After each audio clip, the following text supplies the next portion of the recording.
Awesome. Without further ado, yeah, thank you for the introduction, Chanel. My name is Braxton Lansdale. I am the developer adoption manager here at Niantic, focused on Lightship. My job's really fun. What I get to do is make sure that the community of developers, as well as strategic partners, pretty much anybody that wants to use our technology and our Lightship ARDK, make sure that you're able to make sure that it works, that you have documentation, that you have content, that there are, events like this. Just kind of anything that has to do with making our technology easy and fun and smooth to use falls in my world. So I have done many of these, sort of moved around in my time at Niantic. So there was a time I was doing a lot of these. So I'm excited to be back doing them again. So obviously, we're here to talk about Lightship Augmented Reality Development Kit, or Lightship ARDK for abbreviation. But first, a little background.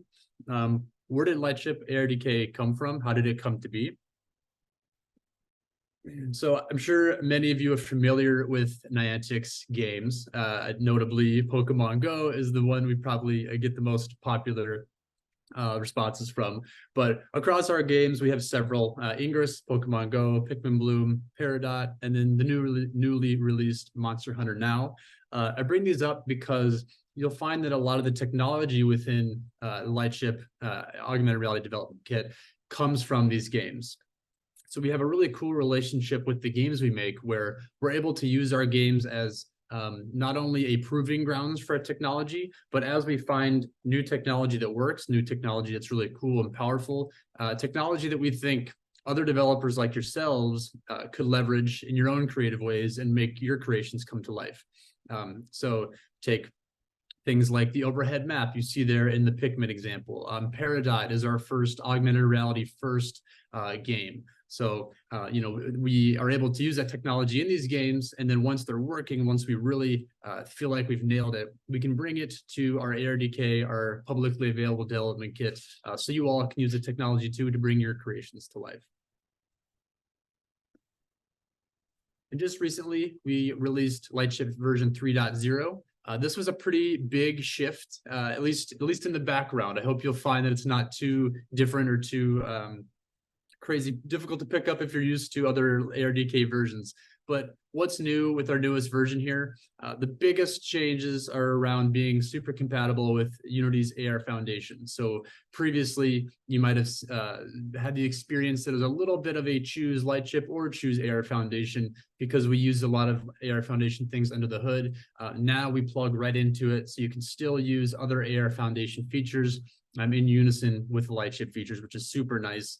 Our VPS, our location-based technology, those workflows have been simplified. We'll do a little bit of that today in the second part of the workshop, but really allowing you to test your location-based experiences and build those as much as you can from your office, from your desk, all in the Unity editor, so you don't have to run back and forth to the location wherever you're creating content. We also have our shared AR multiplayer support at these VPS locations. So if you want to create a location-based experience that can be shared with multiple people, is super smooth, seamless integration with VPS, such that if we recognize you and your friend are both at the same location, you can wire it up such that you both hop into a multiplayer session together just because you're at the same location. Setup and onboarding, of course, you always try to make that as easy as possible. I think with some of the new architecture, some of the being able to plug into AR Foundation as an example, I think you'll find this is even smoother and easier now, and we'll find out today. And then Lightship on head-mounted displays. So we do have, we're working with Snapdragon Spaces to have our technology work on HMDs, head-mounted displays. That is actively going on, more soon. I know that we all are excited about the HMD future, the wearables future. We are too. We're thinking about it. We're working towards it. So just something to be keeping an eye on. So our AR platform, today we'll be focusing on ARDK, but it is worth mentioning that we do have technology to power both our Unity-based augmented reality development kit, as well as our web-based eighth wall tools. The core technology is a lot of overlap, or a lot of it is the same. So we focus on mapping the world with our geospatial tools. Obviously, the way that actually happens can be a little bit different in a Unity game-based technology versus web technology. But the feature sets are largely the same because largely under the hood, it's a lot of the same technology. So we try to bring that to as many, make it as accessible as possible. They have different use cases a little bit. Today, we'll be focusing on the Unity-based ARDK side of things. But if you think your use case might be better suited for a web-based platform, check out Eighth Wall as well. So some of the features, quick overview. If you're familiar with Lightship already from previous versions, some of this might be some repeat, but I know we probably have a lot of new faces here as well. So want to make sure everybody's up to speed on what the kit offers. So we kind of break it up into some different sections here. Contextual awareness features. You can think of this as using the environment to your advantage, understanding the environment and having that actually impact your game or your app, your experience somehow. Our Lightship Maps SDK. So as I mentioned, the overhead maps you see in our games in Pikmin and Pigo and Monster Hunter now, we have that mapping SDK available as well. So you can build and curate your own maps in your experience. VPS, or our visual positioning system. So this is our location-based technology. This is the ability for your app or your experience to recognize a location that we have knowledge of at Niantic. We say, hey, we know you're at this Griffith Park bear statue. And you say, hey, if somebody walks up to this, I want to spawn our little Yeti Doty. And you can see that happens. And we'll dive more into that as well. And we'll actually, in part 2 of the workshop today, is we'll actually curate our own location-based experience. And then shared AR. This is our multiplayer, our networking technology. So we do offer some pretty smooth, lightweight ways to wire up multiplayer sessions. As mentioned, we focus on the location-based or something similar in the same area. So we can say, hey, if users are looking at the same thing, if you're in the same location, boom, you're in a session.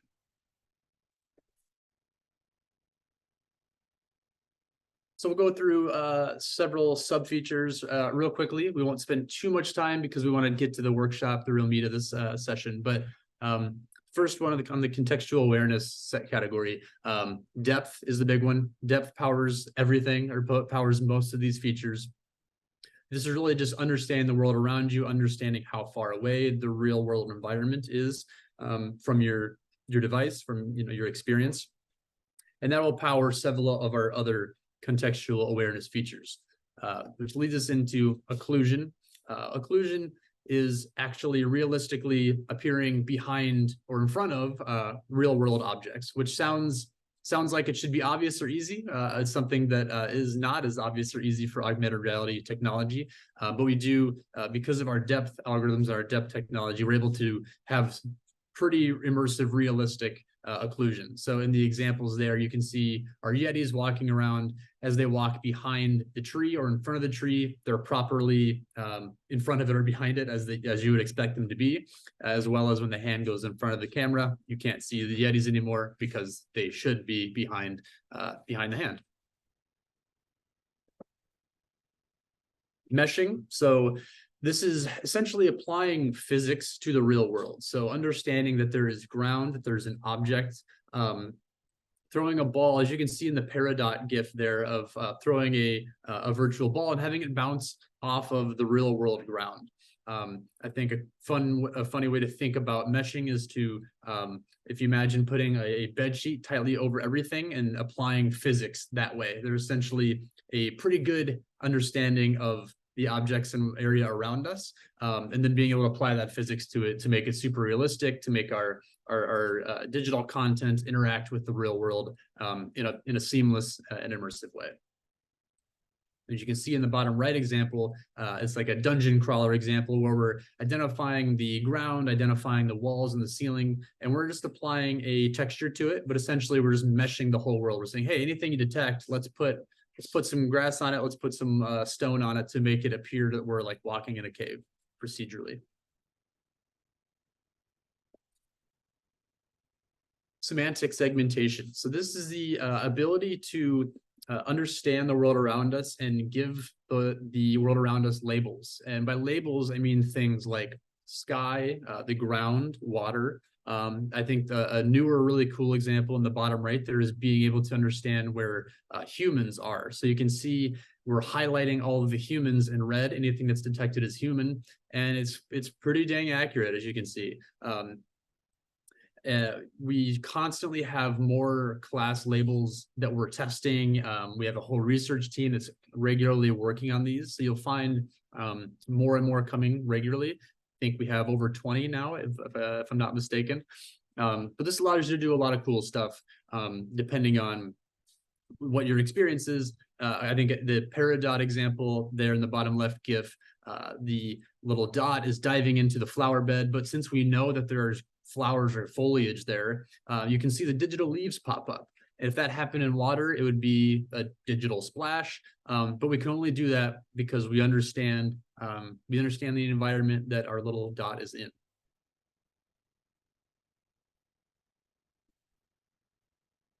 And then the last one under contextual awareness is navigation.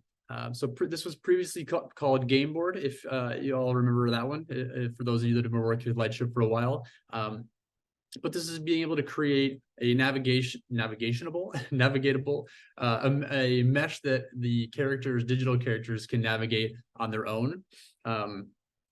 If any of you have experience writing navigation algorithms in the past, it can be a real pain in the butt. But this way we essentially identify the area that we say, hey, based on parameters that you tell us, can the character jump?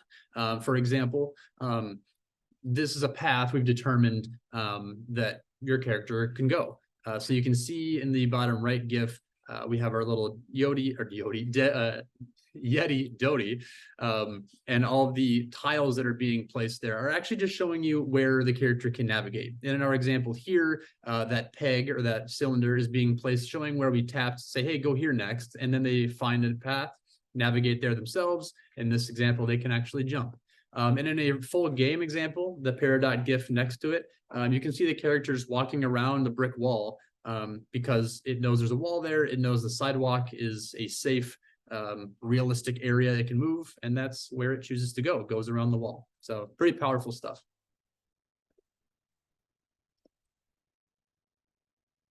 And then we have our location-based in our shared experiences, Maps, VPS, and shared AR. So Maps, I mentioned, super customizable. We offer some templates out of the box for Maps. So you can add your own styling, your own themes, your own coloring to that to fit your game or your app, your experience. Again, I think this is on the right, you see the example of Peridot, where you can see locations of interest, see where different dots are. It's also optimized for AR. So I think Maps is a great example of this technology coming from our games, where it can be very process heavy to constantly get that map data, constantly update the map, just expensive from a technology perspective. But we had to make it efficient. We had to make it performant in our own games like Pigo and Peridot first before we could roll it out to the public. So you know that if it works for those games, that it is optimized pretty well. And then our visual positioning system.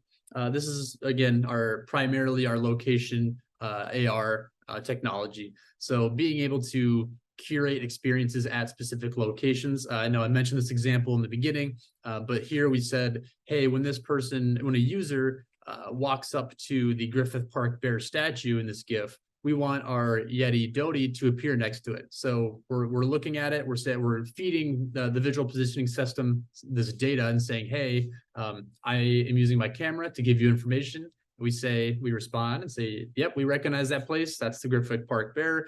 And then based on something you've already configured, we say, okay, yep, you want a Dodi to spawn there. So there is Dodi. We have over 200,000 activated locations right now. Those are constantly being updated. We update our location info from our games. So you might see challenges in Pokemon Go that ask you to scan a location to give us more information on that location. So we have up-to-date 3D geometric data on those locations. So then we can offer even more location-based experiences. continuing on Pokemon Go examples because they're popular. But if you play Pokemon Go and you fought at Pokemon gyms, there's a pretty good chance that those are VPS activated, for example. And we're always trying to update more. The note here that there are 200 million people within walking distance VPS activated locations. We're trying to make it, the grand plan is to have the entire world understood by our 3D technology. So hopefully one day we'll get there.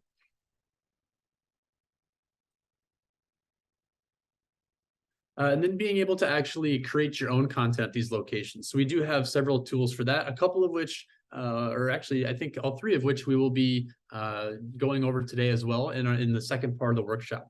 So geospatial browser is our web-based tool to find locations. And I'm not going to talk too much about it because we'll dive into it way more. Remote authoring, being able to create that content for locations, all from the Unity editor. And then content persistence, that's being able to say this content should always appear at this location, or maybe it can change its form or location, but basically sharing it across sessions. So if Chanel walks up to that Griffith Park bear and she gives our Yeti Dodie a hat, then when I go there, Dodie is still wearing the hat. So just persisting that content across people. And then around shared AR, that again is our multiplayer experience. But the big thing to note here is co-localization. So that is the ability to localize with our visual positioning system, localize at a specific location with multiple people and have them instantly, seamlessly join a networked multiplayer session. So in the example here, we have a couple of different mini games happening, but they started these mini games by starting somewhere that is known in VPS. So I don't recall exactly which the locations here, but let's say it was a statue, using that bear statue as an example again. If we walk up to that location, we scan it, then boom, we're all in the same session together and can have a shared experience, which makes it super versatile, super powerful.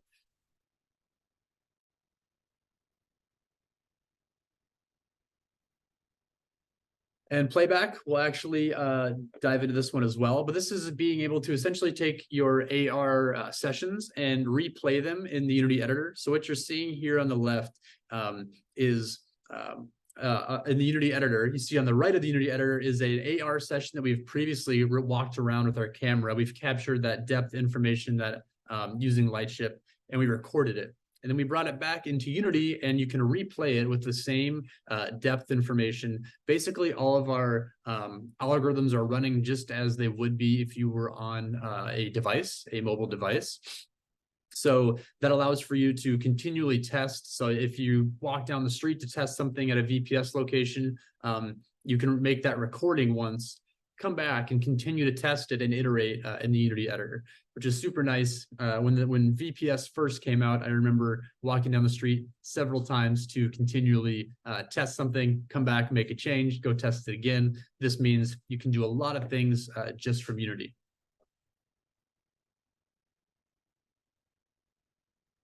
Some resources. I know that we also have the resource document that Chanel has shared, but just noting here, we have a lot of documentation as well as our developer portal. We have our public GitHub, which has several sample projects to get started with Lightship, and then the community Discord. So really encourage you to join that. That's where a lot of our developers are, conversations happening. You can also get some assistance from our awesome developer support team. So just dive in, get within the community and check it out. And then from there is our workshop. And if I didn't put a checkpoint here, we should have a checkpoint. And just check in, make sure we're doing it okay. All right, see a thumbs up. So we will actually dive in. I'm going to stop sharing and then share both screens to be able to do this live with y'all. Okay, so now you probably see my desktop, which is fine, and I have the Unity Hub open. So thumbs up, Chanel, or anybody that we can see both screens and ready to go. Awesome. So our first part of our workshop, the real learning objectives of the first part are to install ARDK 3.0 into a Unity project, enhance AR Foundation's meshing abilities with Lightship's meshing extension to do our own meshing using our own algorithms, and then use a project validation tool to quickly resolve blocking issues to get to device. We will get to the point of building to device, and then at that point, we will say it's extra credit to go do it on your own, because I've found it very challenging with all the different devices and steps to actually get to building a device together, but we'll get to that point today. Prerequisites, I know Chanel mentioned this at the beginning as well. Lightship ARDK currently supports Unity versions 2021.3.29 or 2022.3.6. Other versions may have varying results. A lightship.dev account. So I'm sure some of you have that. And if you don't, it's very quick just to create input your email and create a quick account as well. A development environment of your choice. Visual Studio Code is a very popular and free one to download. Xcode and an Apple developer account if you're going to build to iOS. Those are just requirements to actually put your app on an iOS device, but you also need a Mac for that. And then, of course, a computer that we're working on. Presumably, we all have one if we're here. And then a mobile device, Android or iOS.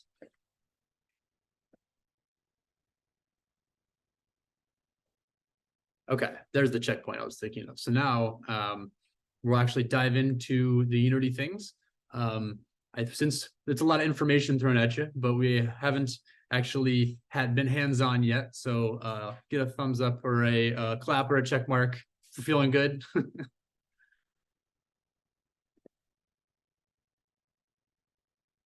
Awesome, thank you, Greg.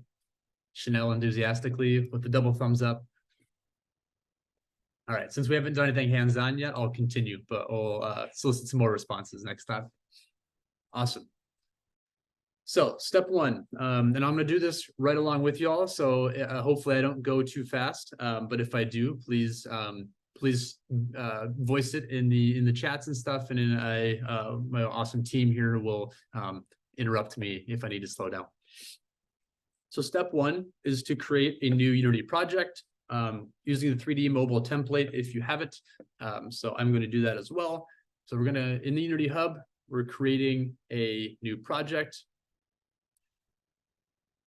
And in the templates, this just makes it a little bit easier, assuming you have the templates installed. But we're going to select the 3D mobile template. And then give our project a name. I'll call mine. We'll call it the ball workshop. So that's what we're going to be doing today, is throwing a ball. And save it somewhere. And then we can create our project. And this will take a little bit. But again, I didn't want to have it set up ahead of time, because otherwise everybody would be waiting for their project to create. So while that is happening, we'll wait for that. But what we're going to be doing next is actually importing our Lightship ARDK. And this is a good also call out to check out the resources document that Chanel has shared. Chanel, where's the best place that folks can find that resources document? Yeah, I just dropped the link into the Zoom chat, so you can access that. It's a Google Doc with all of the resources for the workshop, as well as the slide deck that you're showing right now, and other resources that they can continue to use. Amazing, thank you so much.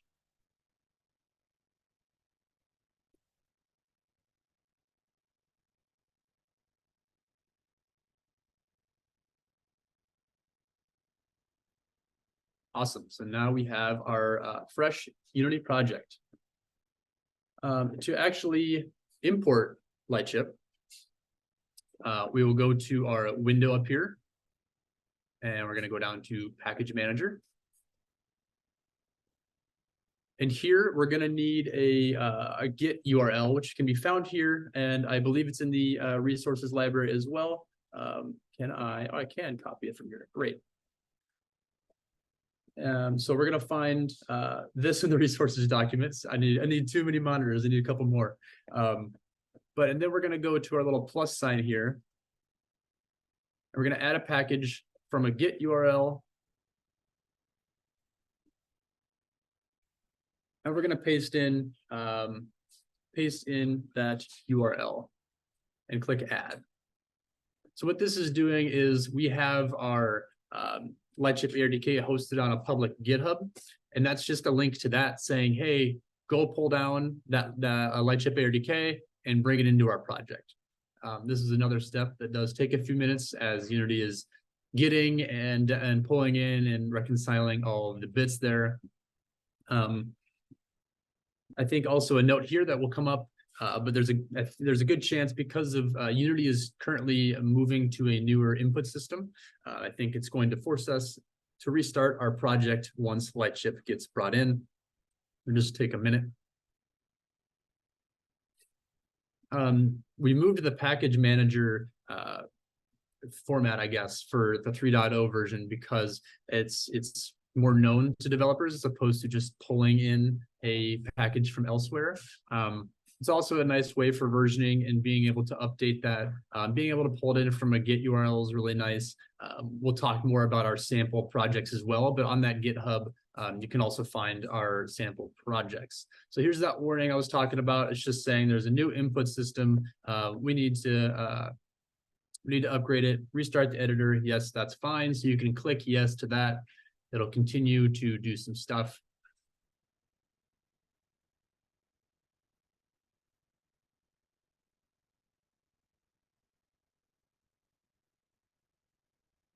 Should have prepared some icebreakers for the loading sequences here. But you'll see your project close and then it will reopen in just a minute.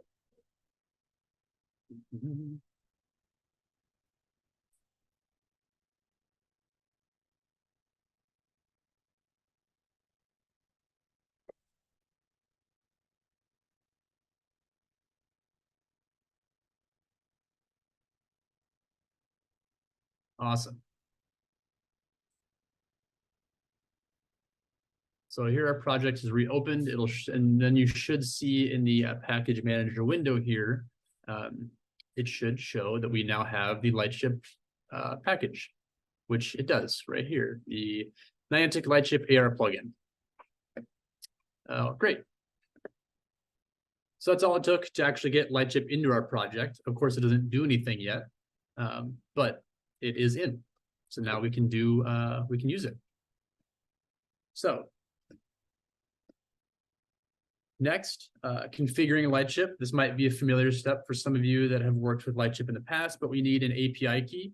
An API key is a very common way to keep track of who is using our technology, or it's very common across other developer platforms as well. So here we're actually going to reference the resource documents that Chanel provided. So I am going to tab out and find that as well.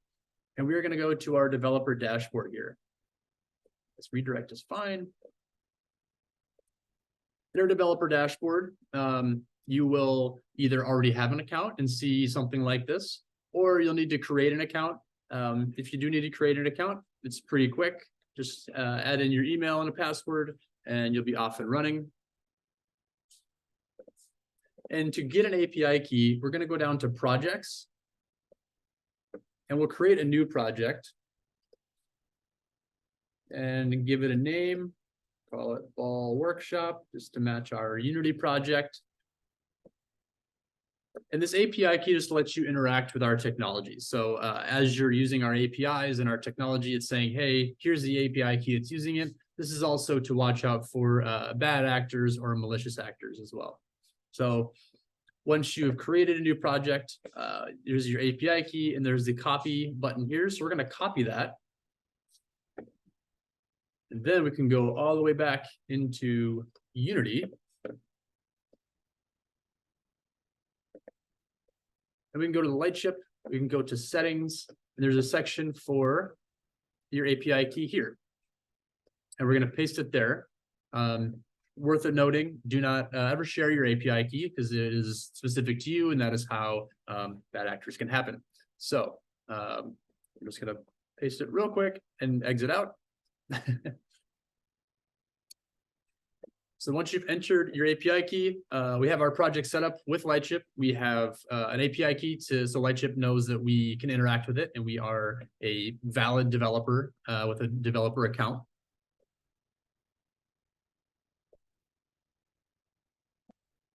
Next, we need to tell Unity that for XR things, for our augmented reality experience, we want to be using Niantic Lightship as our source essentially. So to do that, we're going to go to the Lightship menu and do XR plugin management. And you'll see we need to tick these boxes here for Niantic Lightship SDK for Unity Editor. I will be developing on iOS, so I'm going to make sure I do that for mine as well. And you'll do whichever platform you're going to use.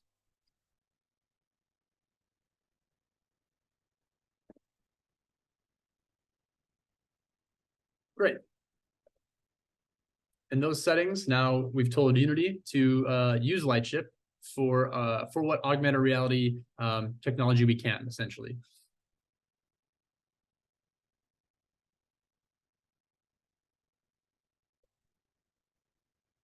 All right, there's a checkpoint. We've brought in Lightship via the package manager. We have created an API key and put that up in our settings. And then we just told Unity and adjusted some settings to tell Unity to use Lightship for our augmented reality data source, essentially. So here's a quick checkpoint. How many people who's up to speed? Did I go too fast? Are we stuck somewhere? How are we doing? Hey, Braxton, we Yeah. have some people who have a few errors. I think it's more on the Unity end. So Jesus and Maverick are trying to help in the chat. So if you have an issue with that, we can even pull you into a breakout room earlier with Jesus and Maverick. Just let us know in the chat. Otherwise, yeah, let's get those checkpoints and see if we should move forward or wait a little bit. It looks like there is some weird error here. I don't think that should impact our project. I think it was just a hiccup as we were opening our project. So if you see something about having trouble with the package manager window, that should be okay.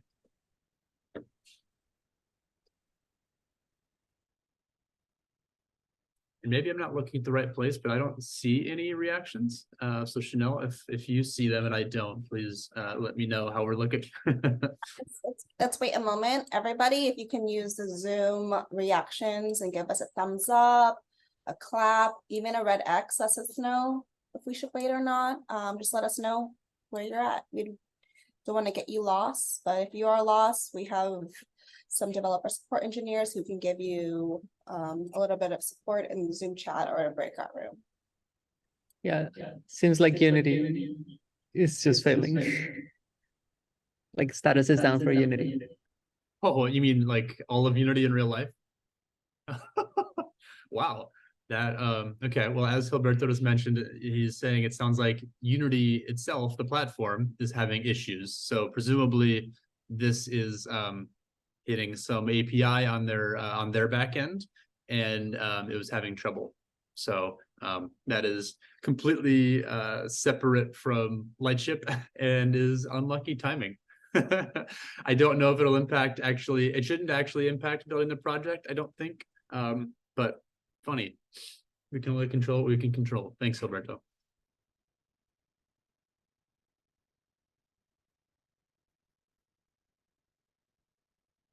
Yeah, I think we are good. Thanks, Braxton. Awesome. Okay, we'll move on. So first, we're gonna actually set up our scene to start getting the camera feed data in using Lightship. So steps for that, we're gonna go into our scene here, and we're gonna find this main camera, and we're actually going to remove that. So you can select, right-click, delete it. Then we're going to add an AR session. So in our hierarchy here, we can, again, right-click, or you can go up to Game Object. We're going to go to XR, and then select AR session. And then we're going to add an XR origin as well. So similar thing, we're going to right-click.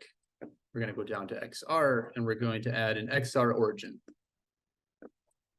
And essentially, we've just replaced the camera with some of AR Foundation's XR tools that say, hey, we're going to be using an actual camera as our data source.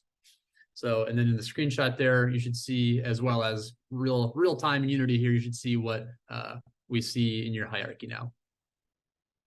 And don't forget to control save every once in a while, just out of habit. Or control S. Okay. So next, we're going to create a mesh manager. I should have mentioned that what we're building up to is essentially being able to shoot a digital ball and bounce around a real world environment. That's something we had guide we had done in previous ARDK versions as well. And it's really a nice, simple way to start using our technology, getting it working to understand the world around us, then having it interact with our digital content. So to do that, we first need to get meshing up and running. So under our XR origin, we're going to select our XR origin, and then we're going to right click it and go down to create empty. So we're going to create an empty game object. And we're going to rename this object Mesh Manager. And really, that's all for now. We're going to be adding some more components to it later, but we essentially just create this to say we need some sort of object to be responsible for having our meshing information that we're going to, our meshing components that are eventually going to power our meshing. So now that we've got that created, we will add some to it shortly.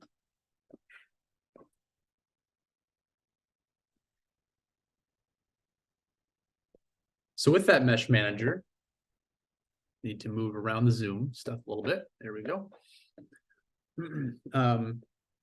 So we have our mesh manager. We're going to select it. And then in the inspector here on the right, we're going to select this add component. And then you're going to start typing and search for AR mesh manager. And you'll see the AR mesh manager component pop up. So we're going to select that. And then similarly, we're going to add another component and start typing Lightship Meshing Extension. So the AR Mesh Manager is a component that AR Foundation offers that helps us with meshing. And this Lightship Meshing Extension, you can see by the nice Lightship logo here, which ones are specific to our technology. This is the helper script that will work alongside AR Foundation's meshing to give it our depth data and do some things that open up some accessibility and make it a little bit better. So we've got those two components added, as you can see in the screenshot as well. That's what yours should look like.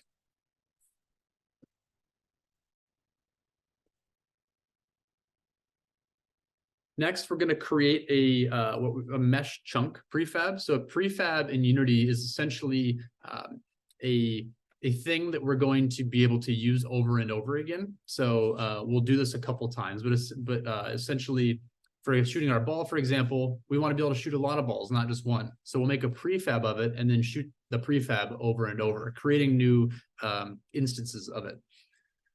So similar thing for meshing, as we're applying that mesh, we need to apply the mesh over and over constantly. So what we're going to do is we're going to go into our hierarchy again, and this time click anywhere in it, and we're going to create another empty game object, create empty. And we're going to call it mesh chunk. And with our mesh chunk selected, we're going to go over to the inspector again, and we're going to add 3 components.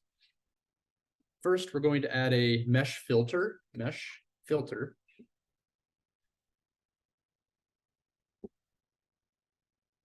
And then we're going to add a mesh renderer.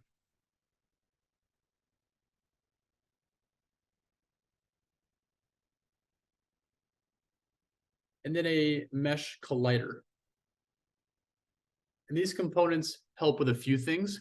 They help tell, hey, as we're meshing, here is how we're going to mesh. Here are some physics that should be applied to it, some basic setup components like that. So now that we've created this mesh chunk with these components, now we want to make it a prefab. So in our project assets folder down here, we should have that selected. And we're going to click the mesh chunk and we're going to drag it down into this folder. And now, just like that, we've created a prefab. So this is an object that is not specific to our scene, and we can use this prefab over and over. And since we have a prefab of it now, we don't need the mesh chunk in our scene because it exists over here. And that's really, it was just, we put it in our scene to create the object and create the prefab. So we can select it, right click it, and delete it from the scene. This is the one in the hierarchy, not the one we just dragged to our assets folder. So now you should see the mesh chunk gone from the hierarchy, but you should still see it as a prefab in the assets folder. So now in our mesh manager up here in the hierarchy, we're going to select that. And in the inspector on the right, you should see a mesh prefab field. And currently it says none. And we're going to assign our newly created mesh chunk prefab. You can do that a couple of ways. I'm just going to drag and drop. So we're going to go down to our mesh chunk, hold it, and drag it all the way over to assign that here. Just like so. So that should populate. You can also select this little knob and select it from your project.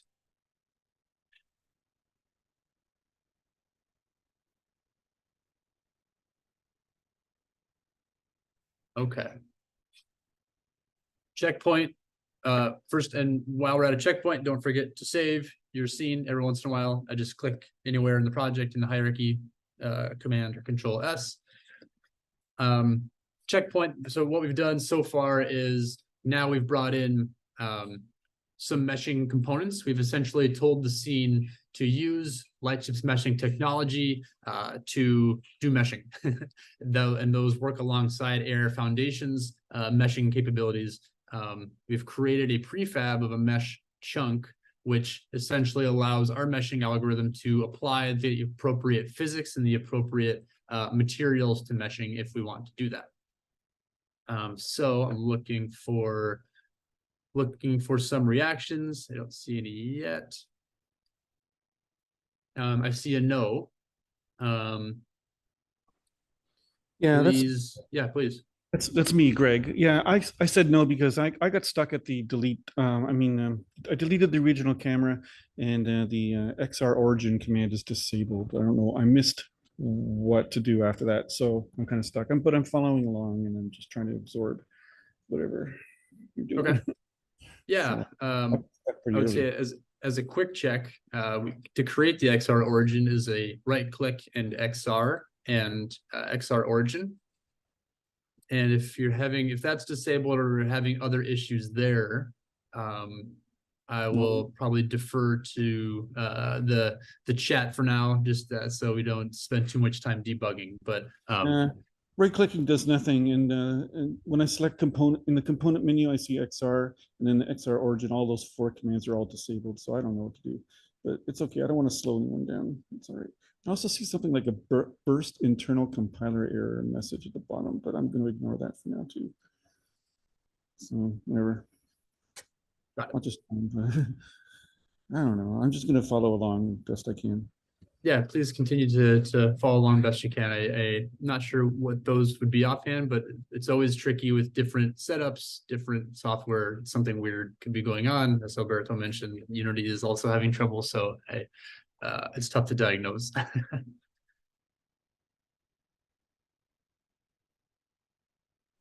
Oh, it's XR origin. I got to use the one from the game object menu is enabled, but the component menu one is disabled. So I don't know. I guess I just chose the wrong one. Okay, whatever.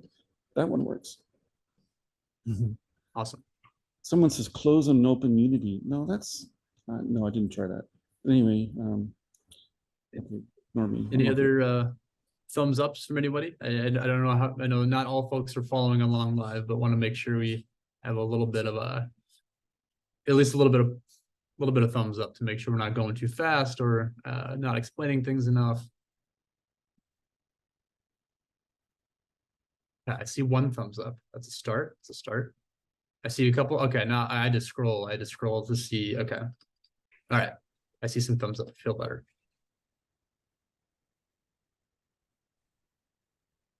Awesome. We will continue on. So now that we have essentially set up our AR scene to do meshing to understand the world around us, we're just going to add a small little game mechanic to work with those features.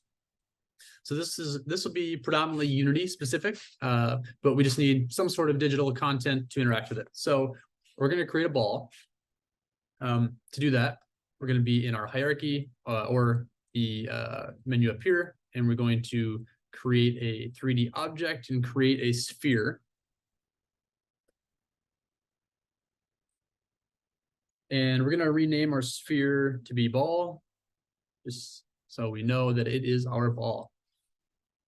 And then change in the inspector, we're going to change the scale. You'll find that the measurements in augmented reality is a meter in real life. So this is a very large ball. Once you start throwing it around, it'll take up my entire kitchen here. So instead, we're going to change it to 0.25 for each coordinate of the scale.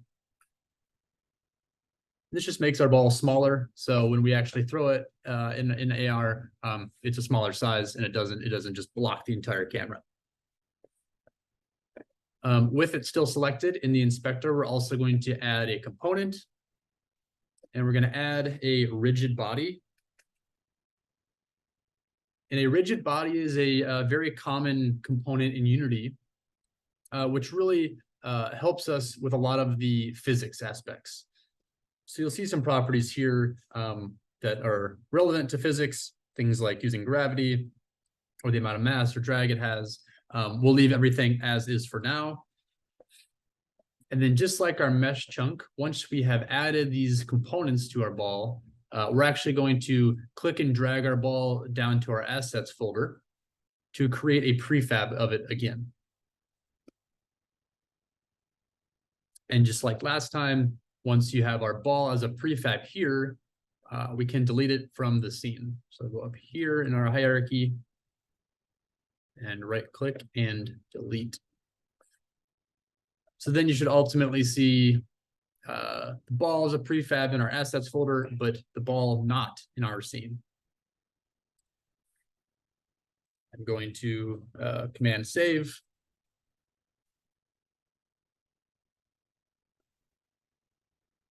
Okay, so now we have a ball object ready to launch, ready to do stuff with, but it doesn't actually do anything. In fact, it's not even in our scene since we deleted it. So we have it in our assets folder. Let's do something with it. So we're going to create a script to actually shoot our ball forward when we tap. So anytime we tap, we want to actually create or instantiate a new ball and have that propel forward a little bit. To do that, we're going to create a new script. So down here in our assets folder, or you can do it up here as well. Assets create C# script. And rename your script to launcher. And since we're going to be copy and pasting some code, naming it launcher is important for now. Under normal circumstances, you can name it whatever you want as you're writing your own code, but since we're going to do a little copy and paste, name it launcher. And then you can double click to open it, and it'll open whatever development environment you have installed as default or your favorite. I use Visual Studio, so you can see that opening here. And now we're going to go to Chanel's trusty resource library again. So in the resource library, you can see there is under workshop resources, there is a code snippet. So we're gonna go there, we're gonna open that. And it'll take you to one of our meshing and physics tutorials. And we're gonna scroll down a fair bit. And you will find a snippet under the adding physics to the mesh section. After step 2, you'll see click to expand the launcher code.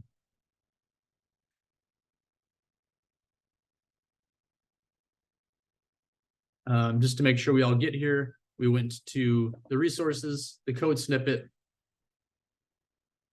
which took us to our meshing and physics tutorial, and we are scrolling down quite a ways, just a little over halfway.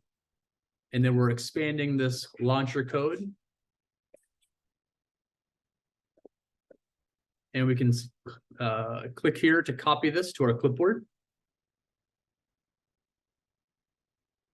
Once we have that copied, we're going to go back into Unity, and you can just select everything and paste over it. And then don't forget to save. Control Command S to save your script updates. Real quick, what's happening here? This is all just Unity stuff. Essentially, all we're doing is saying, hey, if we detect a touch, if Unity detects a touch or a click, for testing purposes as well, or a click, then we're going to create a new ball. We're going to instantiate a new ball, which essentially means create a new one, and then apply physics. And this add force function just says shoot it forward with a certain amount of velocity to it. So we've now copied and pasted our code, our script, saved that. I'll go back to the steps. And here's a checkpoint. So essentially we have, we just did a, we got the script, and we, actually, hold on, let me make sure, did I miss a step? I did miss a step. Okay, before the checkpoint. So now we've created our script, we've saved our script. Now we go back into Unity. And where was that? Oh, I think I actually may have missed a step in the instructions as well. But we have our scripts populated, but we need to put that script somewhere. So let's take our script, and we're going to select and drag it. Wait, we want selected and import new script. Apologize. Yeah, okay. I'm going to put this on our mesh manager.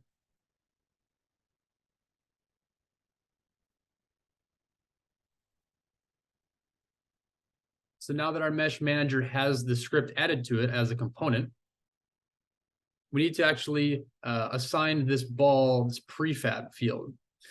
So if you recall, and in our script, we actually say we require some sort of prefab, because otherwise the script won't know what to shoot forward. It doesn't have anything to shoot forward right now. It's just saying, you give me a thing and we'll shoot it forward. So to give it that thing, we need to tell it, we need to populate this field here as prefab.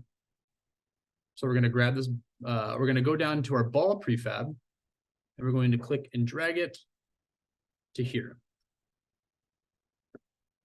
So just to review that, because I said that a little messy, we have our mesh manager, and we added our script as a component of it. So you could do that via add component, or you can select the script and drag it, which is what I did.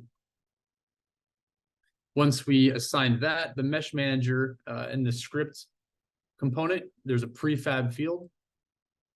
And we want to assign our ball prefab to that field.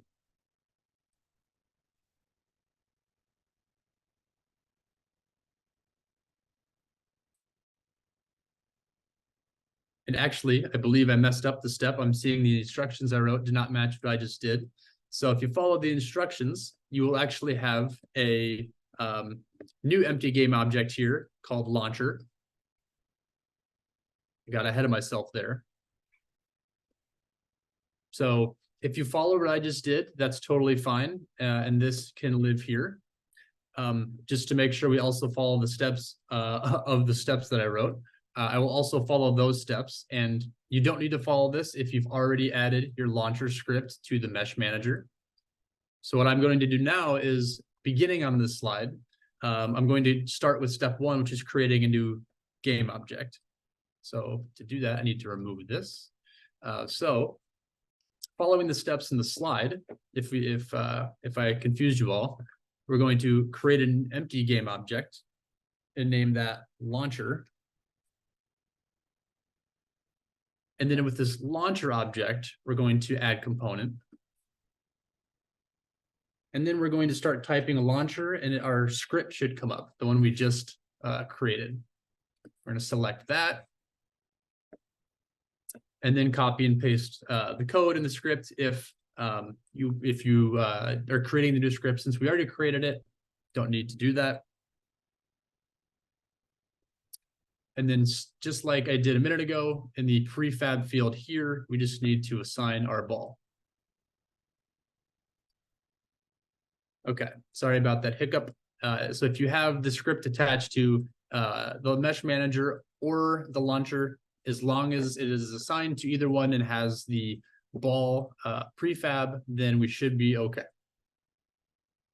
Creating a new object is just a way to keep things organized, to say, hey, this object handles all of the launching. Functionally, it still works fine to put the script somewhere else. I just like to break things up to say, like, this mesh manager handles all of our meshing.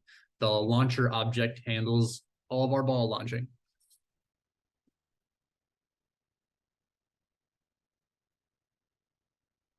Okay, don't forget to save your scene every once in a while. I hope I didn't get too confusing by jumbling the steps there. Quick check-in to see if we have our script created, our script added into our object. See some thumbs up, some thumbs up. Awesome. See quite a few thumbs up. Great.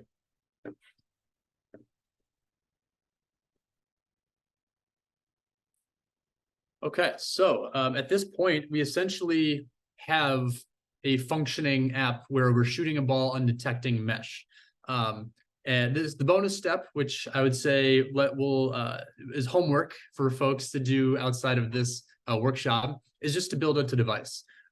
So I believe, actually, if I switch my game view, I should probably be able to shoot a ball in here. It won't look very cool because, yep. So you can see here that the ball shooting is working. Obviously, there's no meshing because we don't have a real camera. We're just on my computer. But you see the GIF on the left is more like what you'll see when you're actually meshing. So I will do a couple steps here to build to device. These steps vary depending on what device you're on. And I tend to find that this is probably the part that was most prone to funny issues or errors. So I'll demonstrate it, but we won't actually pause to make sure everybody gets to device. But we do have some great documentation in the resources document that show you, walk you step by step how to build to device. So for me, I'm going to go to Lightship project validation. And it looks like we're okay. Or there is that will tell you some warnings. This is just a nice tool we added to say, hey, you need to add these settings. So let's go. The camera for iOS needs some sort of description. So I'll select fix. The location usage needs some sort of description, which essentially means as users using our app, they say you need access to the camera, and this is saying why, so that will say fix. Target version, so just some settings. Okay, great. So that just took care of some settings really easily. Android will look different than iOS. And then I'll actually go to File, Build Settings.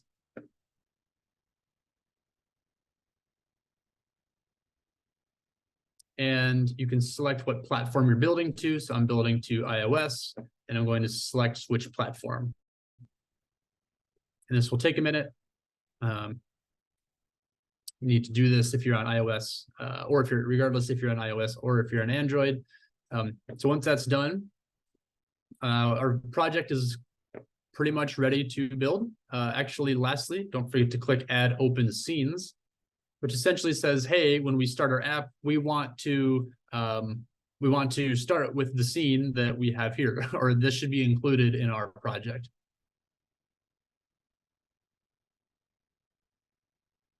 And I did not change the name of my scene, so it's still called sample scene, which yours probably is too. All right, so at this point, you can hit the build button and it'll take you to a folder to select where to build it. I can go ahead and walk through this here. Workshop. It's going to create a new build folder and you can choose it. And this will actually take a little bit. Unity is taking our project and making it ready for iOS devices. Steps we won't show here is ultimately after this. You can take this, what Unity outputs, you can take that, open it in Xcode, and then build it to a device or publish it or whatever you're going to do with it. If it's for Android, I believe this just creates an APK, which is a file that you can plug in your Android device and toss it on pretty easily. Unless you're on Mac and building to Android, then you might need a couple other tools to do that. But again, at this point, things in air quotes work. Everything should work. You put it on your device, you shoot a ball, it bounces off the real world environment. So that can be the extra credit homework piece. But also this should serve as a nice baseline of how simple it is to get something up and working and running. Something like meshing, and we try to offer a lot of different components, scripts, managers. So and that's fine. That's just a Unity thing. We try to offer a lot of different components, managers, and scripts to make using our features, at least getting them working as simple as that was today. We saw that created a bunch of files. So that's our built project. We can open in Xcode and yeah, put it on our device.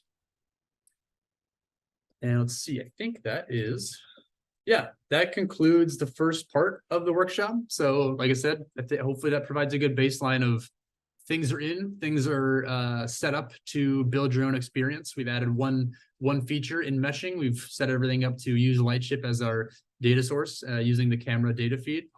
And from here, I think the next step is to turn it over to Chanel for a little break.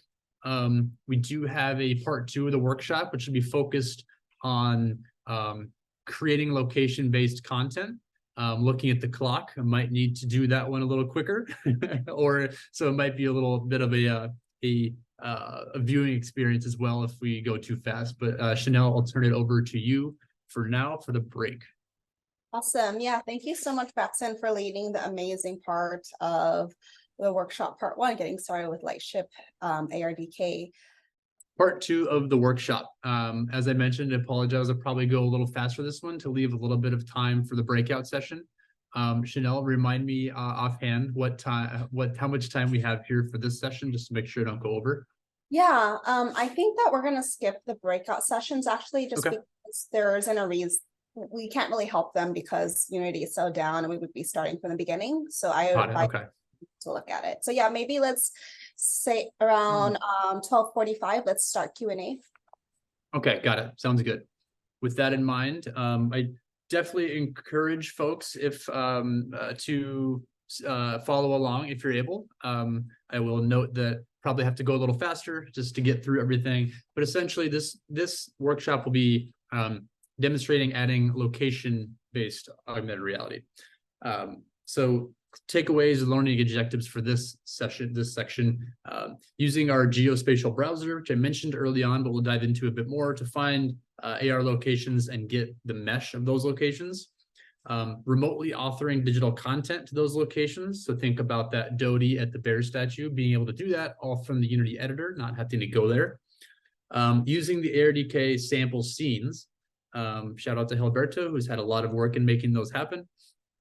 and using an AR session playback recording, so you can test AR features in the Unity editor over and over, as we mentioned earlier on. So let's start with the geospatial browser. So in our resource library document, we should be able to find the geospatial browser. And here is one of them, the relic location. That is fine for now. We'll open that one. And what the geospatial browser does, since we're not using Unity right now, let's do this. Switch that. What the geospatial browser does is allows you to use the map to find VPS locations or find locations that we as Niantic have information on, have geometric data on. So you can see here on the left, we essentially are able to pan a map and find locations that that are near us. In this case, it's actually near our Bellevue-based office, our Niantic office. And specifically, this link takes us to one specific VPS location, which is called Relic. Shows this one because it's just outside the office and I'm able to test on it pretty often. So as you're finding these VPS locations, you can see that there's a image here, but you also see on the right, you can see a actual mesh. So what this mesh is a fusion of many scans that have been provided, or I think it's at least 10 or more scans that have been taken and provided at this location. So you can see this one is really good, which is not surprising because it's just outside the Niantic office. So I'm sure it gets a lot of attention from our testing. But this looks very realistic to what the actual location looks like. Also wanted to mention our Wayfarer app. So if you want to create your own VPS locations, you can use our Wayfarer app. It's for Android and iOS to download, go find locations, nominate your own, take your own scans, create your own locations that way.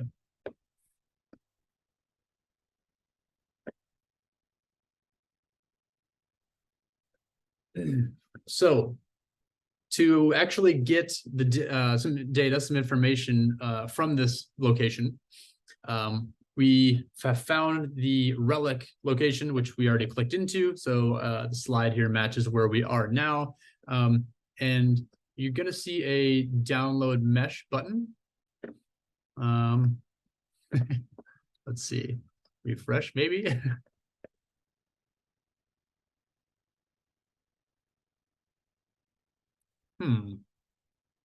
Okay. Maybe it's a bug by navigating directly to the location. So just click a different location. It's there.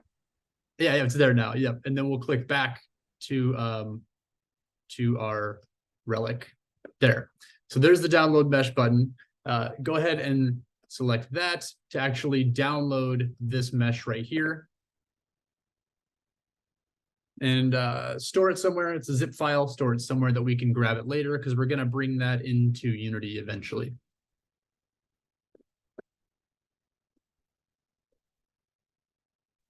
Next, we're going to get the ARDK samples package. So earlier I mentioned that we have a public GitHub that has the ARDK itself, as well as several ARDK sample projects, sample Unity scenes. So to get that, we're going to go to our resources library again. And you'll see the Lightship GitHub sample projects repository. Click that. Bring that over to this other screen again.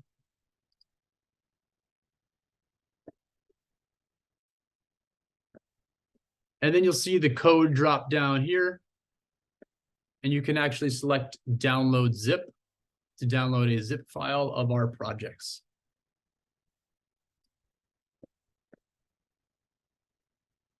Once that's downloaded, we can go find it.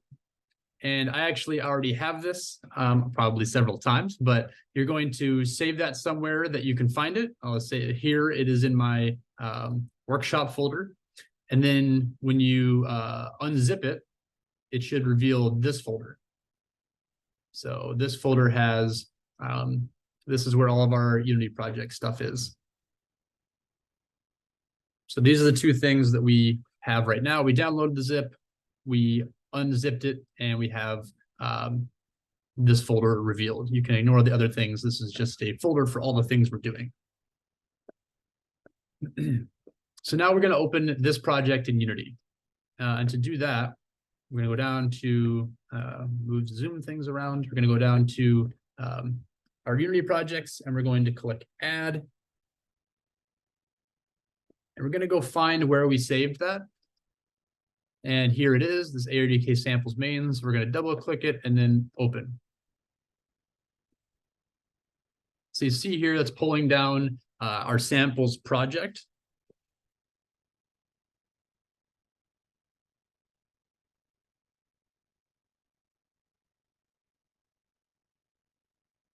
And what's great about using this as an example today to show is this samples project can be used across pretty much all of our features. You'll find a sample scene for almost everything. And it can be a great starting point as well to actually build off of. So it looks like this remembered, because of how my version control is set up, it remembered that I pulled this down before and started me in a different scene. So we're going to start. So if ours don't look totally identical, that's okay. First of all, we do need to set up our API key again. So to do that, you're going to go back to your developer dashboard where we were earlier, which as a reminder, you can find in the resources, Lightship Dev dashboard. In fact, I still have the tab up, so I can just go over here. You can create a new project, or you can reuse the one that you've been using. If you're going to actually ship something, you should create an API key for every project. So just to follow along with best practices, let's go ahead and do that. We'll call this location-based test. And that gives us an API key. So we'll go ahead and copy that. And then in our Lightship settings, I already have one set up, so you'll copy and paste it there.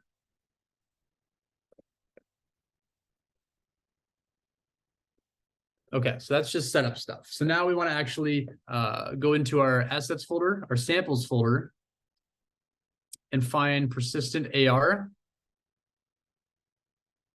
And under scenes, there is a remote authoring scene, which my project opened already in.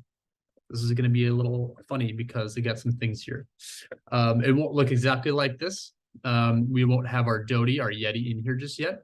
But we're gonna show how to make that happen.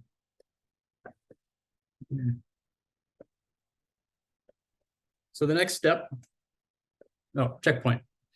We'll kind of lightly skip the checkpoints probably because of time. Hopefully, yeah, we'll have all this shown for you afterwards, available to you, so you can pull down the samples. But just wanted to make sure we got to that point. We'll keep going in the interest of time, but we're here to help if we have issues with it. So to bring in our actual location, so we're going to go to our assets folder, and then we're going to go find the zip folder that we downloaded the mesh from. So earlier we were at the relic location and we pressed that download mesh button.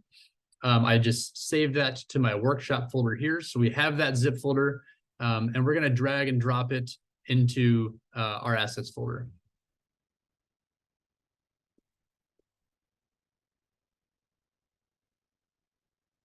And because of my version control silliness, I now have two of them, but you'll see that these two things should you wait a second, and those should come out of your zip folder. So I'm going to delete my duplicates.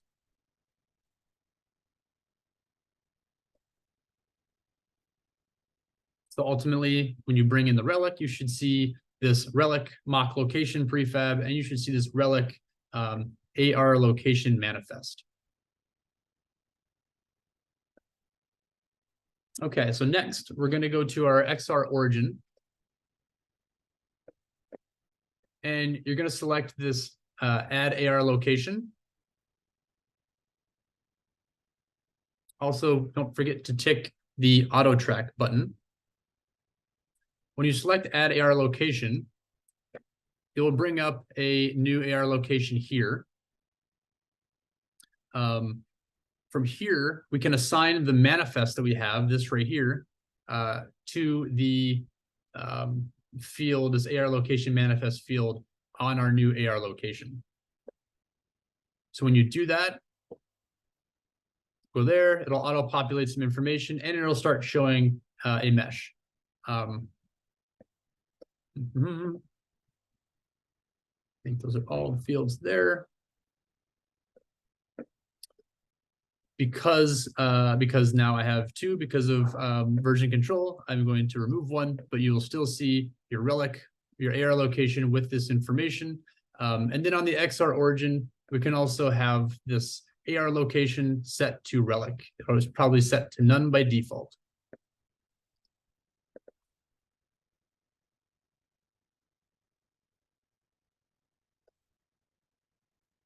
Next, we want to actually place Dodie by this location. So when we talk about location-based content, that's what we're going to do now. We've kind of been setting up our scene to be ready to author a content next to a location. So I'm going to remove Dodie because we're going to replace her there in a moment. So in our assets folder, the samples do come with several helpful little assets. So one of those is a Yeti, our mascot Dodie, that can be animated and changed colors and all kinds of fun stuff. So in our assets folder, I'm going to go to the search bar and look for custom animated Yeti, and you'll find that here. And we're going to click and drag that as a child object to our relic. So keep in mind, this relic is that AR location that we created. And we're saying that our Dodie, our Yeti, should be a child of the relic, essentially dependent upon it. And we have a demo script here you can dig into, but this is the script that says, hey, we've localized using VPS to a location, spawn the content that's relevant to this location for us. And we won't walk through all of that. Since this is a sample scene, though, it's set up so that all sort of happens automatically, but you can go through and check it out, see exactly what's happening in the script.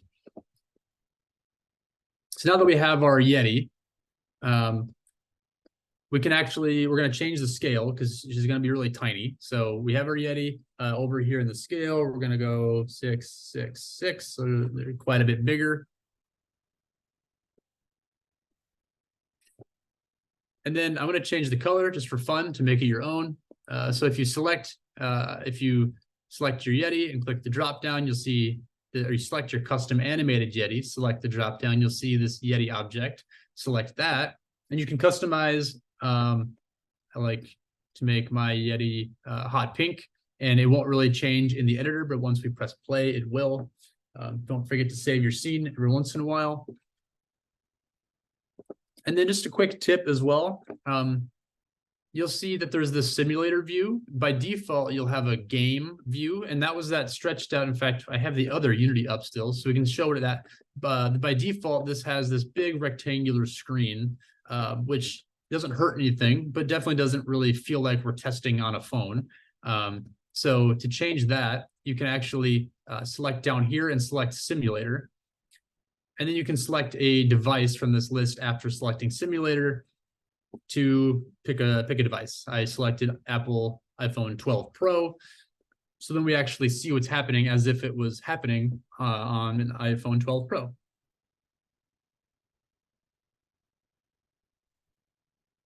Awesome. Checkpoint, which we're breezing through the checkpoints today. Okay. So now we've brought in a location using our geospatial browser web tool. We've actually put some digital content with the location. We've told it that this Yeti is dependent upon this location, this relic. But now we need an actual way to test it. And since most of you, I saw somebody here lives in the Seattle area, but since most of you are not going to be coming to Bellevue, Washington, to the Niantic office, how can we actually test using VPS with this relic location to see that it works? To do that, we're going to bring in that AR session playback file that we talked about earlier. So to get that, we can once again go to our resource library, and you'll find the relic playback GitHub file. Clicking this will automatically download it from our GitHub. And once again, I already downloaded it, so you pretend like I clicked. And then in our Lightship settings, you'll find a tick for playback right here. So with playback, we'll have editor selected, and then enabled is currently not checked. We're actually going to check it. And then here's where you can set your data set path. So we're going to go find what we just downloaded, which is going to be, I need to expand it first into so you're going to download it, and it's going to be a zip file. So going to unzip the zip file, unzip the TGZ to reveal this folder here, relic playback dataset. So now we're going to go find it where we just expanded it, and we're going to select the relic playback dataset folder, which you'll find has essentially frames, camera frames of data within it. Also select the loop infinitely tick here. That's just nice because if you're doing testing, but the playback data is only 20 seconds long, it'll replay over and over, so you don't have to test in 20-second increments and then stop and then test again. So now that we've configured all this, we should be able to press play. And since I had a little bit of goofy stuff here, hopefully that is still the case. We should be able to press play, and it should actually play back our data set. It should successfully localize with VPS. And when it localizes and our backend recognizes, hey, we know where you are, you're at the relic. And based on where you are, you told us you want the Yeti to appear at the relic. That should all happen. Make sure you save your scene. It is saved. And let's see if we're lucky today with live demos. So you can see this is, in fact, playing back our data set. And there it is. Yes, nice. So what's happening here is the actual the playback data is what we're seeing here. This is a recording I actually took outside in Bellevue, Washington, and then saved it and exported it for this project, and now it's on GitHub as well for all of you to use. So it's replaying that over and over, essentially powering all the same data, all the same depth information that you get when you're doing it live. It's giving it to you in the editor. So if we had things like occlusion or meshing running, which we don't in this example, but as another extra credit, you could try to combine location-based with our meshing example. So if you throw a ball, it bounces off Doty's head. Or if you throw a ball, it just bounces off the ground. Because meshing can also work in the Unity editor because we have all that data from our playback data set. But yeah, we'll want to play one more time to talk through it. So our playback data set loads up. And then visual positioning system is saying, okay, you're giving me information. Do I know where you're at? I do. And then as soon as it does know where you're at, it says, and you want our Yeti to spawn there. And there she is. So just like that, if I build this to device and I go to the Bellevue office right now, and I localize the VPS using this scene, then Doty will appear while I'm actually live on my phone as well. So I can make changes. I can test a lot of things just from the Unity editor right here. And it was that easy to create a location-based experience. And just because we used the Niantic office as an example here. As mentioned earlier, there are hundreds of thousands of locations around the world that you can try. A lot of the places y'all said you're from in the beginning of this session should have plenty of VPS activated locations that you could test at in editor. And then if you want to go for a road trip or go for a walk or whatever, you can go test it live as well to see it on device.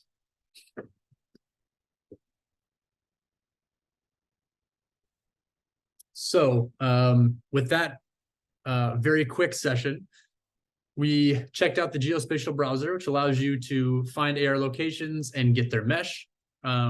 We remotely authored digital content to that AR location as well. We pulled down and used the ARDK sample scenes, which is really helpful not just for this session, but to do your own testing and do your own learning. And then we used AR session playback recordings to test AR features in the Unity editor, which is super powerful for testing and iteration. And with that, Chanel already updated the slide, which is amazing.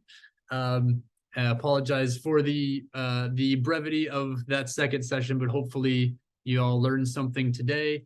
I'm sure Chanel will give the spiel of where we're at, but you can find us on forums and in the Lightship Discord. And we're constantly trying to make the product better and trying to make it easier to learn and use. So feedback's appreciated. And for that, thank you all for the time. I'll turn it over to Chanel for the time we have left. Awesome. Thank you so much, Braxton. Big kudos to Braxton for handling all of the challenges that came up, as well as our developer support team in the chat, helping you, as well as you, for being patient with us and understanding again. So let's go into questions. We have some that we can answer live, but our team has been really great at answering them while you've been presenting, Braxton. So you can use the Zoom Q&A at the bottom of your screen to submit your questions. Please upload questions, as well as you can use the raise hand feature if you just want to kind of ask your question verbally. We would love that as well. So while you're entering your questions, maybe Braxton, you can take the first question. Alexander is curious about how far from a VPS location can you go but still have a shared AR room? It's a great question. And you'll find that a lot of questions with the precision of augmented reality are not exact answers. So you're going to get the longer convoluted answer, which is more about how it works, which would kind of inform, I guess, how well it can work. So the way VPS works is as you're scanning, it's taking those camera frames, that data that as you're scanning, and we're trying to match it against the data that we have for that location. So take an example with the relic that we just used. There isn't really anything else around that. It's pretty much the relic against concrete, which is ideal because as long as our algorithm can be pretty confident that, hey, based on your GPS coordinates and based on the camera data you're sending, we're pretty sure that's the relic because all we see is that shape and flat surfaces. Then we say, yes, we're localizing you, we know where you are. The further you get away, the camera frames change a little bit and might be harder to match. And exactly where that drop-off point is not exact. It depends a lot on what else is in the camera frame. But the GPS coordinate part does matter. So there is an exact answer for that. I forget how many meters it is, but you do need to be within a pretty close vicinity of the VPS location to even try to localize to it. So I wouldn't be able to localize from to the relic from 3 blocks down, even if I can see it. You would still need to be, I forget what the exact number is. It might be like 20 meters or something. Awesome. Thank you so much, Braxton. And hilarious that someone just said the Unity package manager issue seems to be resolved now. Perfect timing, but that means you can take the slide deck and continue building afterwards. You saw Braxton do it and you can do it. And I'm going to let Lafia ask her question while I kind of scope out the questions in Q&A. Thank you. Hi. I was just wondering if there's an easy way to test out multiple VPS locations in the editor, or it's just kind of swapping out the videos, the playback videos. Yeah, good question. To actually successfully localize, the playback is the best route. You can still curate your content without playback. Obviously, that makes it challenging because then you can't really test it. You're just, curating it, and you have to actually have to go on site to test it. So yeah, your best bet is still to use playback, unless dev support. I do want to open it up unless anybody else has any better solutions. But if you mean like swapping with like on the same session with playback, you won't be able to. If you mean just selecting a different way spot, checking if that localizes, swapping the way spot, like in device, that's definitely possible. The sample itself on the AR location, you can add as many way spots there and just test one by one. Okay, yeah, thank you. Yeah, I guess it was just if I have multiple way spots in my game, if I could, how do I test that? I've done it before, but I didn't know if there was an easier way, but I guess if I have different videos for each of the different way spots, then I just have to go in and swap out the video and then test that particular way spot, right? Yeah, that would be the way. Yeah, unfortunately, let's see. Yeah, I think that would be the best option. Of course, it is going to look complicated. Okay, well, if that's, I mean, the playback is easier than I had to do it before, so it's still a step up. So thank you. Yeah.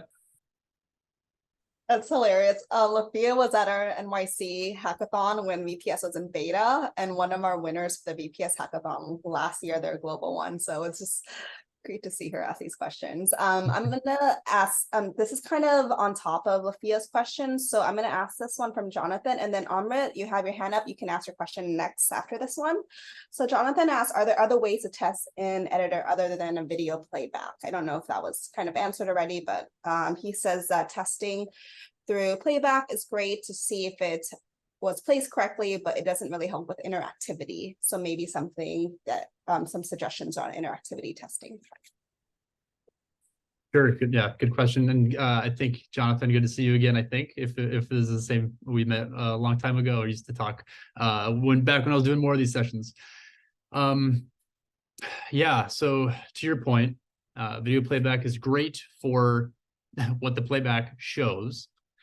As far as actually getting data,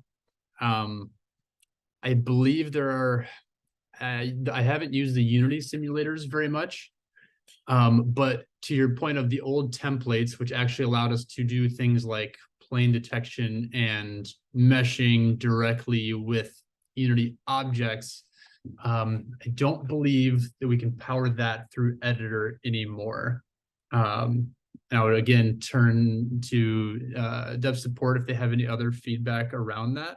Essentially the old templates, we could run plane tracking on the ground. We could do meshing in a scene if we put like a ball there, without just making them digital objects. I believe we do require an actual data source from like a camera. And I see Alberto nodding his head. So yeah. So basically, the virtual studio, I think it was what it's called, like a mock environment. We don't have that at the moment. We don't have like a, how to say this? It's not currently planned, but it's one of those things that if like more people asking for the feature request makes it easier for us to push for them, right? Like, so that's kind of how it works. At the moment, we don't have that. So yeah, we rely on the playback for testing. Awesome. Thank you for answering that, tag teaming on that answer. And then Amrit, why don't you unmute and ask your question? Sure. Thanks, guys. The question I have is regarding, similar to the previous question, about being able to test this in a more, I guess, real way. Is it possible to use the Wayfarer, or if that name is correct, to, like, can I map my garden or the front of my house and just use that for testing? Yeah, great question. And the answer is yes. So the Wayfarer app is what we mentioned earlier, which is being able to find or create your own VPS locations. You can also create private locations. I believe we just changed the terminology to test scans, but private scans, test scans, they're synonymous. They're just a little bit of change of terminology. But yeah, you could scan your garden and make that a private scan, which means essentially nobody's going to find it on the map. Nobody else can, no developers can see it or use it. It's just for your API developer account, API keys. And the difference is it's a lot lower fidelity because it's only one scan. So I mentioned earlier that a lot of these have 10 or more scans, which means higher chance of localizing because we have a lot more data. So you want to pick something that doesn't change. So if you've got an awesome garden and there's constantly flowers or vegetables sprouting or going down, that actually might not be the best option because it's going to change. But if you have furniture out there that doesn't move, that could be an option. I used to use a bench out in the backyard. I've since moved, but that was always what I would use. Walk out in the back, scan the bench, and that was my private spot to create VPS, do VPS testing. Thank you. Yep, and I also dropped in some documentation in the chat for you about private scans or test scans, if we're calling them that now. But let's answer a question from Alexander and continue to pop in questions in the Q&A or raise your hand if you would like to ask verbally. So Alexander's curious about how far image co-localization can the AR still track? Yeah, I'll give pretty much a copy and paste answer from the localizing with VPS. It depends on how vibrant the image is, how different it is from the the area around it, the background around it, how big, how small. As long as it's able to reconcile the image you fed it with what's coming through the camera in a reasonable amount of confidence, then it will localize. And if we get to that point, then that's where the shared multiplayer can work. If your question is more around content, I don't think there's an exact number of meters to get away or feet like from your starting point. As a general rule, of course, the farther you get away from your starting point, the less accurate data gets. I think we tend to find maybe that 15 to 20 meters is where you start to really see some drop off, as opposed to anything within 10 meters of where the starting point tends to be highly accurate. So depending which way your question was geared there, hopefully that tackles either direction. Awesome. Thank you so much for clarifying that, Preston. And then more questions around VPS. Love that. Hope that means we're going to see that around in the challenge. But can a person share VPS scans that they scan themselves to another developer? Great question. And this feels like we wrote this one just so we could say this, but no, we know that people constantly want like team-based developer being able to share API keys or share scans or share private VPS scans, test scans. The answer is no right now. I think there are a lot of good conversations happening to try to make that happen, because we see, like Hilberto mentioned earlier, that this is how we get feedback. This is how we figure out what people want. So this is great for us to go like +1 the existing conversations around how do we support a team of people building an experience who need to share the scans or who need to share API keys or projects or whatever that looks like. So the answer is no right now, but I hope it's something that we're able to support in the future. Awesome, thank you. And then a question from Alexander again, really good question. Does the anchor point require to be in camera all the time? For example, we have some sample videos around like multiplayer and ball throwing mini games. Yeah, the anchor does not need to be in the camera at all times. No, the anchor, assuming that you're referring to the VPS location or the image to co-localize, that does not need to stay in the camera frame. For your starting point, of course, it needs to be to localize, and then once you've localized, you're off and running.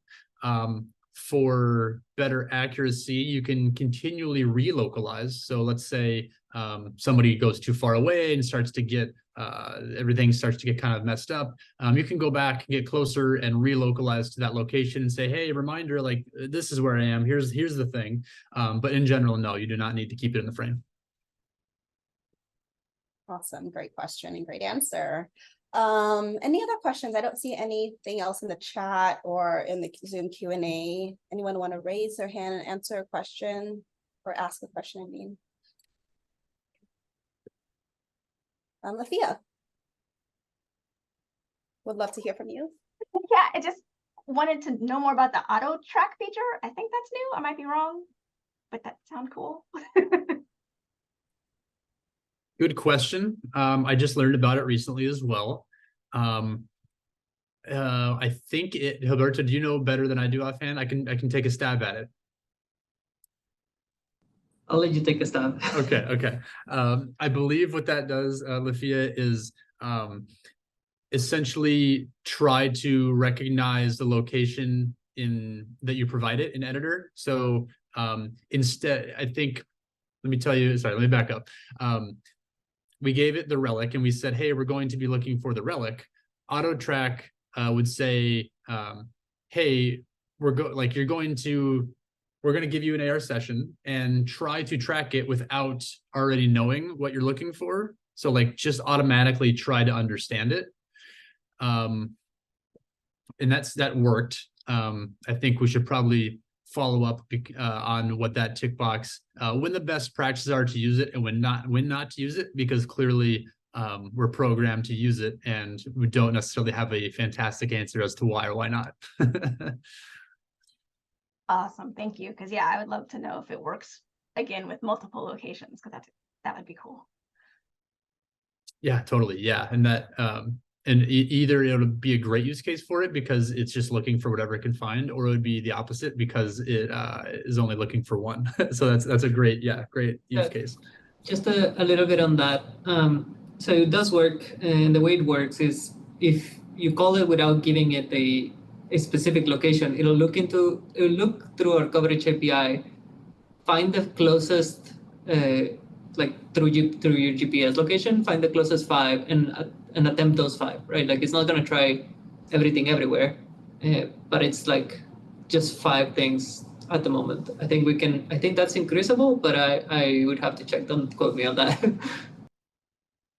That's awesome. Thank you. It's a better answer.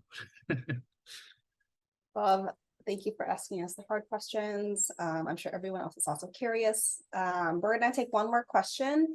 And then if anything is not answered, please reach out to us on Discord. And then after this last question, we'll go into some reminders and wrapping up. So this question from Fahad, how long does it take for a VPS location to be approved publicly when scanned by a person? Yeah, great question. For the test scans, just the single ones that you're going to test in private areas, that happens very, very quickly, within minutes, I believe. Assuming that you're talking about a public VPS, yeah, you have the word public. So clearly you're referring to the public locations. That's a little more complicated just in that we need more precise data on it. So I believe there is documentation with the more specific parameters and details, but we need at least 10 high quality scans of a location. They have to come from different times of day on different days. So for example, you can't go scan it 10 times in 10 minutes at 1 o'clock in the afternoon when the sun is perfectly on it, because now we basically have 10 scans of the same thing. In a best case scenario, you scan at dawn or at dusk, you scan when it's sunny, you scan when it's rainy, you scan at night. So then we basically have all these different ways we can localize. And you're not, just because it's downpouring doesn't mean we don't recognize the location because we've never seen it in the rain, but we have all that data. It doesn't have to be that specific, but that there are some requirements there on the documentation that lay out what times of day, when, how, all that stuff. Oh, and then after that, once all that is, once those prerequisites are done, you can press an activate button And I believe there's like a 24-hour SLA period of that getting processed, because it is a little bit just technology perspective kind of expensive. Okay, awesome. Thank you. And just for reference, I know you didn't really ask this, but for this challenge, for the Lightship Real World AR Challenge, you can use VPS if you want to. You can use any feature of a Lightship ARDK. And I understand with the short development time, maybe you have to utilize a private scan instead. I think that it's really reasonable. It's not like similar to our past VPS challenges where we required everyone to use public VPS locations. We would just kind of consider when we're voting in the innovation criteria, like using private scans versus public or public VPS locations, or maybe in our Niantic mission criteria as well. But those shouldn't be weighed too heavily since we're looking at ARDK as a whole. So hopefully, if you're concerned about that, that kind of answers some concerns. So just a reminder is that we have lots of resources for you to get started. I'm dropping all of these links in the chat right now. Please stay updated on the challenges forums channel and Discord. This is where you can ask questions related to the challenge and meet other folks, and team forum. If you have technical questions, please make sure you're still submitting tickets in the help support channels on Discord. And then you can take your phone out and sign up for our UX talk coming up or our project consultations, but I'll also drop it in the chat right now as well so that you can make sure that you RSVP for that. And let's take a really quick group photo. Would love if you could turn on your cameras if you like to, or I don't know, put up avatar on if you don't want to show your face. I know Zoom can do that. And let's take a quick group photo before we wrap up. Thank you for those who are turning. Gonna give us a countdown? Yeah, I would give you a countdown. I'm just fixing my screen. Okay, awesome. 3, 2, 1. Cheers. Amazing. Thank you. And then one last thing. We love providing opportunities like this, but help us help you better by taking our survey. And I'm dropping that in the chat. You'll also get an email with the survey link later. But thank you so much, Braxton, for leading this workshop. Thank you, Roberto, Jesus, and Maverick for being in the Zoom chat and Q&A and supporting all of our developers. And thank you for showing up. See you guys later. Thanks, everybody. Thank you.